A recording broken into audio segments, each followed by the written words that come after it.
नमस्कार विद्यार्थी मित्रों। पिछली बार हमने पहला काव्य पढ़ा था प्रभु जी तुम चंदन हम पानी, और उसका होमवर्क मैंने आपको दिया था। मुझे पूरा यकीन है कि आपने वो होमवर्क कर लिया होगा। आज हम दूसरा पाठ पढ़ने जा रहे हैं। प्रेमचंद जी की कहानी है बूढ़ी काकी। मुंशी प्रेमचंद जी का जन्म वाराणसी के नजदीक एक छोटे से गांव लम्ही में हुआ था। 1880 में उनका जन्म हुआ था और 1930 में उनकी मृत्यु हुई थी। प्रेमचंद जी भारतीय साहित्य में एक माइलस्टोन के समान है। उनको उपन्यास सम्राट के नाम से भी जाना जाता है। प्रेमचंद जी का मूल नाम धनपत राय था।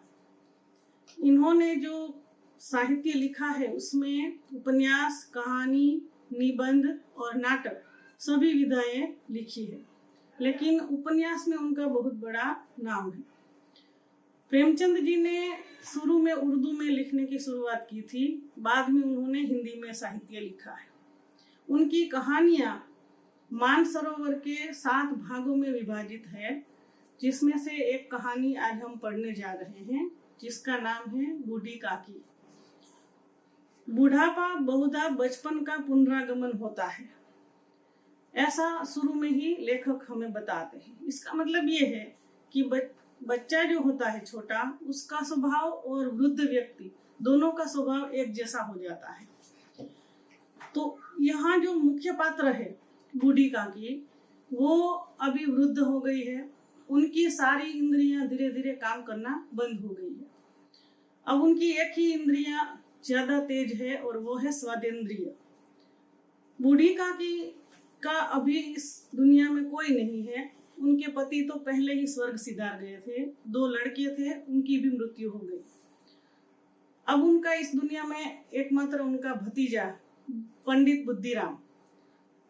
अब वो भतीजा जो है उसने बूढ़ी काकी को अपने साथ रखने का निश्चय किया, और बूढ़ी काकी ने भी अपनी सारी संपत्ति बुद्धिराम के नाम कर दी। जब सारी संपत्ति अपने नाम लिखवा रहा था बुद्धिराम, उस वक्त तो उसने जो है बड़े बड़े सब्ज बाग दिखाए। मतलब सब्ज बाग दिखाने का मतलब है बड़े बड़े वायदे किए कि वो काकी को बहुत अच्छे से रखेगा, उसका ध्यान रखेगा वगैरह। लेकिन जैसे ही संपत्ति हाथ आ गई तो ये सारे वायदे वो भूल गया। और अब बूढ़ी काकी जो है, उनका जीवन में उनके बुद्धिराम के घर में सारे सदस्य जो है अब कोई ख्याल नहीं रखता था। बूढ़ी काकी एक ही समय जब उसको भूख लगती थी, टाइम पर खाना नहीं मिलता था, उसको बाजार से आई हुई कोई चीज नहीं मिलती थी, तो उसका एकमात्र इलाज उसको नजर आता था और वो था वो रोने लगती थी। और उसका रोना कोई सामान्य नहीं होता था। वो गला फाड़ फाड़ कर रोती थी। आसपास सभी को पता चल जाता था कि बूढ़ी काकी रो रही है। और इतना करने के बावजूद भी उसको कभी ठीक से खाना नहीं मिलता था। तो बड़ी ही विवशता है ये वृद्ध व्यक्तियों की हमारे समाज में, कि जब हम युवा होते हैं तो सभी लोग उसका ध्यान रखते हैं अच्छे से, लेकिन जैसे ही वृद्ध हो जाते हैं तो सभी उससे मुंह फेर लेते हैं। बूढ़ी काकी का भी यही हाल है। अब जब घर में सभी लोग ऐसा कर रहे हैं तो बच्चे भी उनकी देख रेख में यही काम करने लगे। वैसे ही बच्चों का बूढ़े लोगों से सामान्य विद्वेष होता ही है। और अभी बच्चे सब बूढ़ी काकी को तंग करते हैं। उसके ऊपर कोई पानी फेंक देता है, कोई उसको चुटकी काट करके भाग जाता है। बूढ़ी काकी रोती है, लेकिन सब लोग यही समझते हैं कि उसको भूख लगी है इसलिए रोती है।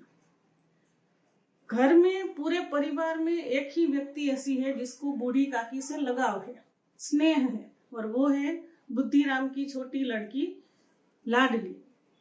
लाडली जब भी उसके हिस्से का भाग, कुछ खाना, मिठाई वगैरह उसको मिलती थी, तो उसको लेकर काकी की कोठरी में चली जाती थी, क्योंकि उसको अपने बड़े भाइयों से बचना होता था। तो इसलिए दोनों में बड़ा ही स्नेह बना हुआ था। आज घर में शहनाई बज रही है।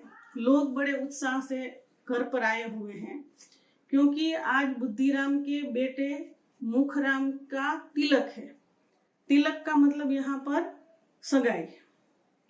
और जाहिर सी बात है कि घर में उत्सव है तो अच्छा खाना बन रहा है, और इस खाना बन रहा है उसकी खुशबू चारों ओर फैली हुई है। तो बूढ़ी काकी के नाक में भी ये खुशबू जा रही है।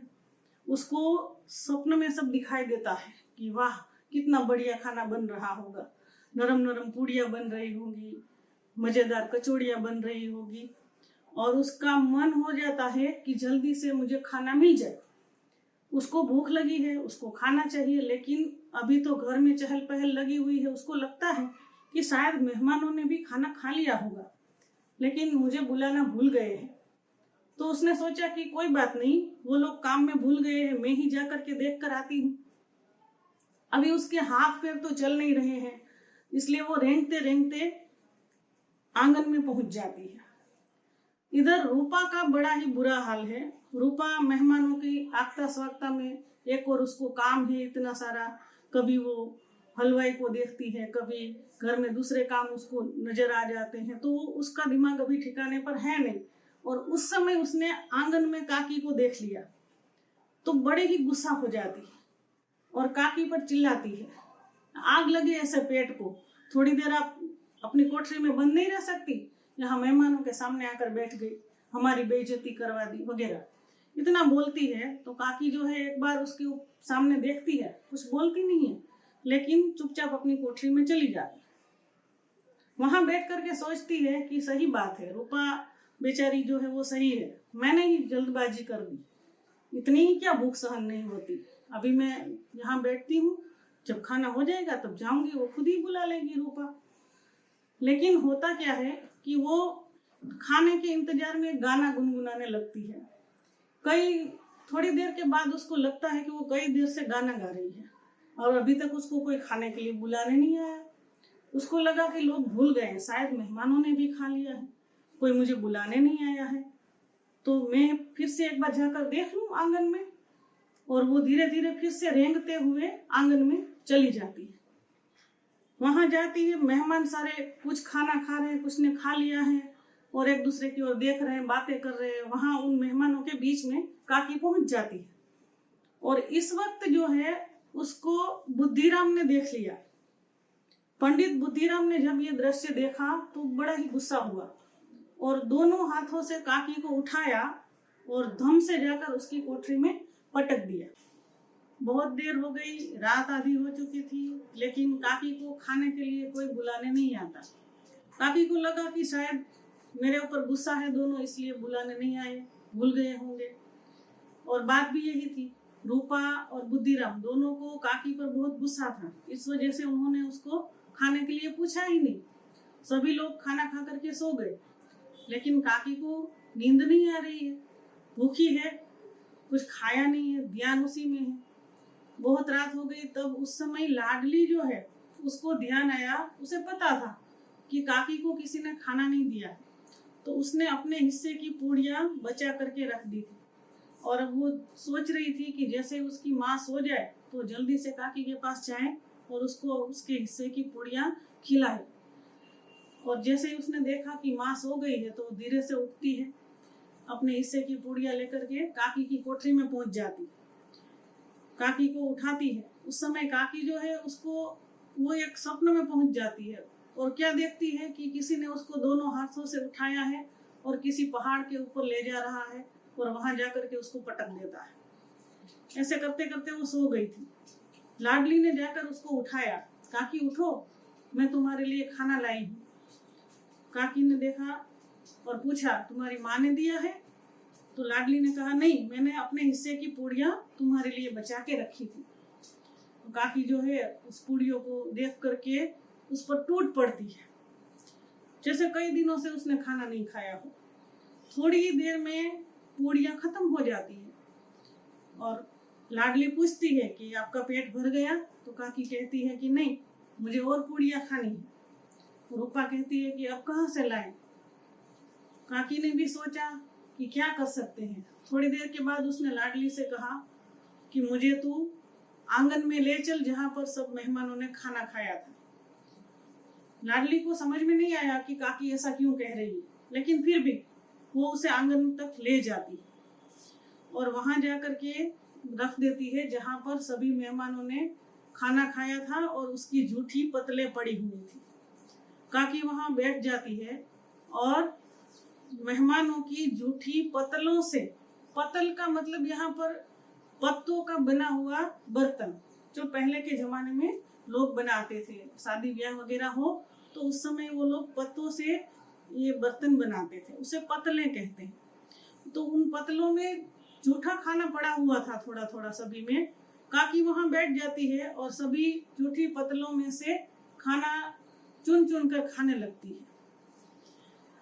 लाडली को समझ में नहीं आता क्या करे, वो पास में खड़ी ये दृश्य देख रही है।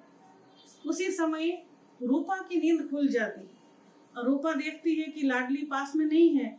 उसने आसपास देखा कहीं खाट से गिर तो नहीं गई, लेकिन कहीं नजर नहीं आई, तो वो खड़ी होकर के आंगन में जाती है और वहां जाकर के जो दृश्य देखती है तो सन्न रह जाती है। उसको लगता है कि उसके पैरों तले से जमीन खिसक गई, गगन ऊपर से उड़ गया है। ऐसा दृश्य उसने कभी देखा ना सुना और उसने तुरंत ही भगवान से प्रार्थना की, हे ईश्वर, मेरे परिवार को इस कोप से बचाना, क्योंकि जो दृश्य उसने देखा था वो कभी क्षमा के योग्य नहीं था। इतना बड़ा अपराध जो है रूपा से हुआ था। रूपा को अपना ये उसकी गलती जो है उसको समझ में आ जाती है। उसने सोचा कि जिस काकी की आय से, इनकम से उसका घर चलता है, करीबन 200 रुपए की आय उसको साल भर में होती है, उसी से तो बुद्धिराम और रूपा का घर चलता था। और उसी काकी को उसने 2 वक्त का खाना भी नहीं दिया ठीक से।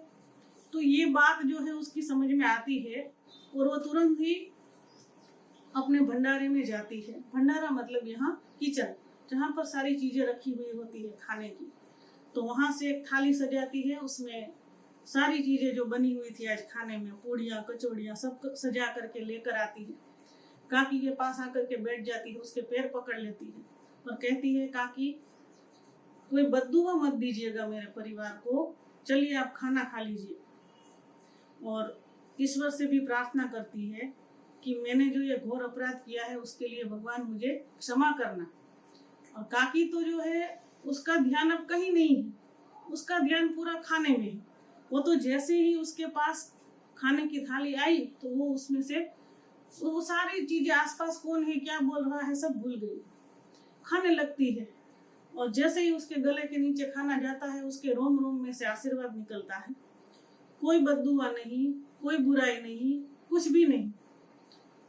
तो यहाँ पर एक ये बात हमें समझनी है कि बुढ़ापा जो है वो तृष्णा रोग का अंतिम समय है। ये वाक्य जो है ज्यादातर पूछा जाता है, आशय स्पष्ट कीजिए उसमें।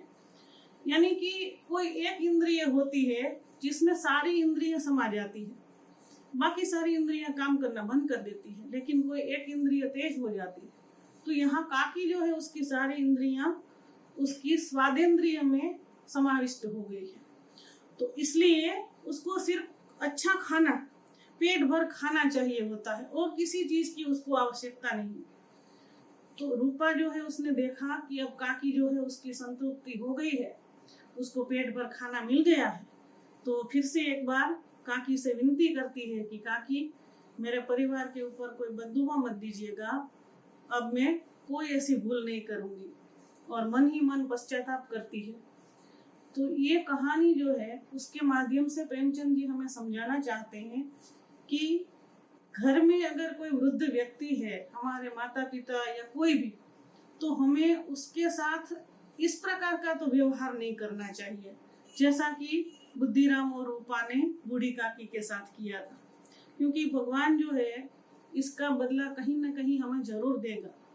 तो हमें ध्यान रखना है कि बूढ़े व्यक्ति जो होते हैं उन्होंने जीवन भर हमारा ध्यान रखा है, तो हमारा भी फर्ज है, हमारा भी कर्तव्य बनता है कि हम भी उसका अच्छे से ध्यान रखें। तो ये कहानी हमने आज पढ़ी और अब इसके बाद जो है आपको होमवर्क करना है और वो ये है कि लेखक का परिचय, शब्दार्थ, मुहावरे और स्वाध्याय के कुछ प्रश्न है जो मैं इस वीडियो के बाद इसमें रखूंगी। तो आप उसको देखिएगा और जो काव्य के होमवर्क किया है उसके बाद उसको हमें लिखना है। यहाँ ये पाठ खत्म होता है और आप लोगों से एक बात मैं कहना चाहती हूँ कि आप एक चीज जरूर मिस कर रहे हो और वो है हमारे स्कूल का मैदान। तो स्कूल का मैदान जो है वो आपको पढ़ाई से भी ज़्यादा याद आ रहा है, ये मुझे पूरा यकीन है। लेकिन अब थोड़ा सा इंतजार कर लीजिए, जैसे ये सब हालात ठीक हो जाएंगे तो आप फिर से स्कूल आ सकोगे। नमस्कार।